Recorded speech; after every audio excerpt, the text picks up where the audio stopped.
আমার বয়সী অন্যান্য মেয়েরা কলেজে পড়ছে, আমার ইচ্ছা করে যেতে, ইচ্ছা করে না বলবো না, যেতে ইচ্ছে করে, কিন্তু পরিস্থিতির সামনে দাঁড়িয়ে পরিস্থিতি আমার মুখে সেলোটেপ লাগিয়ে দিয়েছে, না সম্ভব না, তোমার দ্বারা হবে না।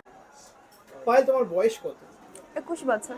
আচ্ছা, এই বয়সের সব মেয়েরাই ঘুরে বেড়াচ্ছে, সিনেমা হলে যাচ্ছে, বয়ফ্রেন্ডের সঙ্গে চারিদিকে ঘুরে বেড়াচ্ছে, তুমি তোমার বৃদ্ধা মাকে নিয়ে, এই যে কাকিমা কাজ করছে এখন, এই যে বৃদ্ধা মাকে নিয়ে হোটেল চালাচ্ছ, মানে তাও আবার স্টেশনের উপর দাঁড়িয়ে, বিভিন্ন সময় বিভিন্ন কাস্টমার আসছে, হ্যান্ডেল করছো, কষ্ট হয় না এত কম বয়সে?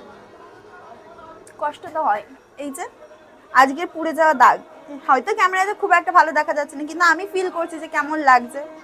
কিছুক্ষণ আগে তেল ছিটকে পুড়ে যায়। আচ্ছা, তো কি বলবো, স্ট্রাগল, কষ্ট, হয়তো এগুলো আমাদের জন্য, স্পেশালি আমার জন্য। আমার বয়সী অন্যান্য মেয়েরা কলেজে পড়ছে, আমার ইচ্ছা করে যে